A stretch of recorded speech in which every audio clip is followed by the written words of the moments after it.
ओम शांति। भाग्य विधाता इस पुस्तक में आज हम पढ़ेंगे बाबा में मैंने सदा निमित्त भाव देखा। इस विषय पर चंडीगढ़ से ब्रह्मा कुमार भ्राता अमीर चंद जी ने अपना अनुभव लिखा है। चलिए आज हम इसे पढ़ते हैं। चंडीगढ़ से ब्रह्मा कुमार भ्राता अमीर चंद जी अपना अनुभव लिखते हैं कि सर्वप्रिय साकार ब्रह्मा बाबा से मेरी पहली मुलाकात पांडव भवन अर्थात मधुबन में वर्ष 1959 के जून मास के पहले सप्ताह में हुई। उससे पहले मैं करनाल अर्थात हरियाणा में सन 1958 के अंत में प्रजापिता ब्रह्मा कुमारी ईश्वरीय विश्वविद्यालय के संपर्क में आया था। मुझे वहाँ की शिक्षाओं को समझकर तथा उन्हें अपने व्यवहारिक जीवन में अपनाकर यह दृढ़ निश्चय हो गया था कि यह ज्ञान स्वयं निराकार ज्योति स्वरूप परमात्मा शिव साकार प्रजापिता ब्रह्मा के तन का आधार लेकर इस नरकमय सृष्टि को पुनः श्रेष्ठाचारी तथा सत्युगी बनाने के लिए दे रहे हैं। अतः इस धरा पर पुनः शीघ्र सत्युगी पावन सृष्टि का निर्माण होगा। यह दृढ़ विश्वास हो जाने पर साकार बाबा को सन्मुख मिलने की चाहना बहुत बढ़ गई थी। परंतु उन दिनों वर्ष में 1 या 2 बार ही बहनें मधुबन आती थी, इसीलिए मुझे 3-4 मास तक प्रतीक्षा करनी पड़ी। पत्रों के माध्यम से तो मैं साकार बाबा से अपने दिल की लेन देन करता रहा। वे स्नेह और शक्ति का अद्भुत मिश्रण थे। जब मैं मधुबन के लिए अपने सेवा स्थान से चला तो मन की स्थिति बहुत ही विचित्र थी। यात्रा के दौरान यही तड़प थी कि कब वह सुहावनी घड़ी आए जब मैं बाबा के सन्मुख पहुँचूं। आखिर वह घड़ी भी आ गई। मधुबन में प्रवेश करते ही असीम शक्ति का सुखद अनुभव होने लगा। उन दिनों का मधुबन बहुत छोटा सा भवन था।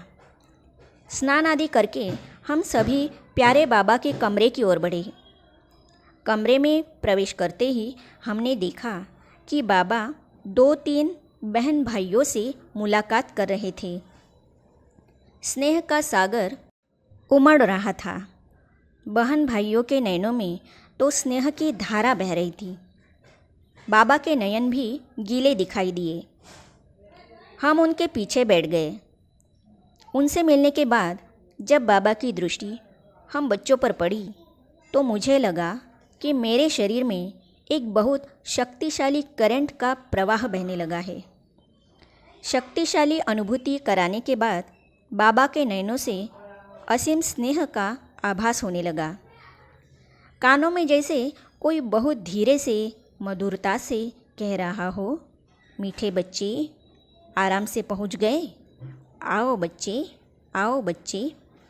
ऐसे लगा जैसे कि अनेक जन्मों की प्रभु मिलन की प्यास तृप्त हो रही हो।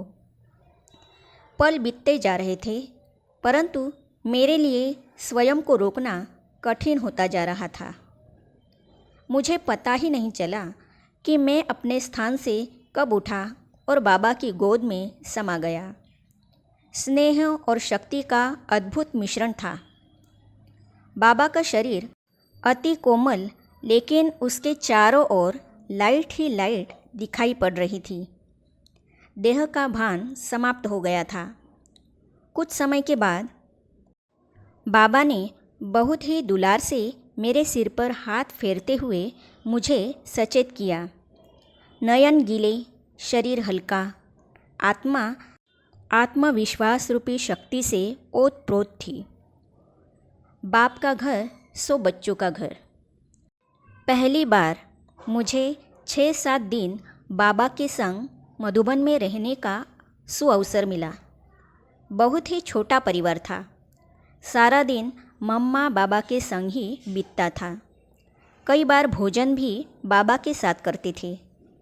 मुरली के समय भी सदा बाबा के सामने और समीप बैठने से ऐसा लगता जैसे कि मुरली चलाते समय बाबा मुझे ही देख रहा है। रात्रि को सोने के समय भी बाबा के कमरे के साथ ही हमारा कमरा होने के कारण एक छोटे से परिवार की भासना आती थी।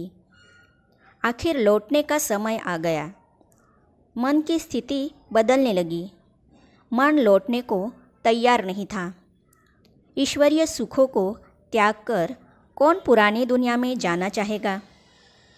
बहुत ही कठिनाई से मन को समझाते, अश्रुधारा बहाते बाबा से तथा मधुबन से विदाई ले आबू रोड रेलवे स्टेशन पर आ पहुँचे। मन उदास था। प्लेटफॉर्म पर बैठे बैठे ही प्यारे बाबा को एक पत्र लिखा। मीठे बाबा, मुझे ऐसा लग रहा है जैसे कि एक फूल अपनी डाली से दूर हो गया हो। आपसे अलग होकर मेरी शक्ति क्षीण होती दिखाई देती है। मन उदास है।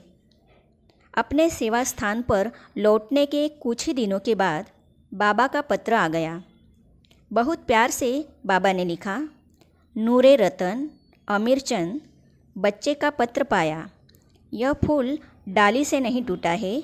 इस फूल को अपनी खुशबू फैलाने की सेवा अर्थ भेजा गया है। बाप का घर सो आपका घर है। जब चाहो आ सकते हो। प्यारे बाबा के ये शब्द मेरे लिए आज भी वरदान साबित हो रहे हैं। मुझे आज भी यही आभास होता है कि मधुबन मेरा घर है और मैं हर मास वहाँ से सेवा के निमित्त जाता हूँ और 15-20 दिन के बाद पुनः लौट आता हूँ। मेरा कार्य खुशबू फैलाना है। अन्य आत्माओं को पुनः दिव्य गुण संपन्न बनाना है। यह सदा स्मृति में रहता है। इस आयु में भी मधुबन इतना आना जाना अति सहज और सुखद अनुभव होता है। मधुबन में बाबा के कमरे में जाते ही वही स्मृतियाँ आने लगती है।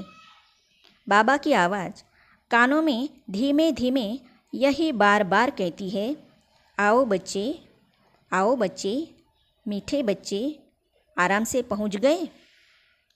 साकार बाबा का व्यक्तित्व अति प्रभावशाली और अति स्नेही था। समीप आने से अपनेपन की भासना आती थी। जब मैं पहली बार मधुबन आया था तब मेरी आयु 19-20 वर्ष की थी। एक दिन प्यारे बाबा ने मेरा हाथ पकड़ा और अपने साथ ले चले। पांडव भवन के प्रत्येक कमरे में लेकर गए और बताया कि यह स्टोर है, यह भंडारा है। स्टोर में भी क्या रखा है बाबा दिखा भी रहे थे और सुना भी रहे थे। उस समय मुझे यह समझ में नहीं आया था कि इसके पीछे राज क्या है। आज मैं समझता हूँ कि बाबा मुझे महसूस करा रहे थे कि बाबा का यह स्थान सो मेरा अपना स्थान है और यहाँ की पूरी जानकारी होना मेरे लिए आवश्यक है। फिक्र मत करो, बाबा बैठा है। इस अपने अनुभव को भ्राता अमीरचंद जी ने जो लिखा है इसे हम पढ़ेंगे अगली कड़ी में। तो ये जानने और पढ़ने के लिए इस चैनल को सब्सक्राइब करने के साथ ही साइड में जो बेल आइकॉन है उसे भी क्लिक कीजिए ताकि आने वाली सभी वीडियो और अब तक की सारी वीडियो आप तक पहुंचती रहेगी। ओम शांति।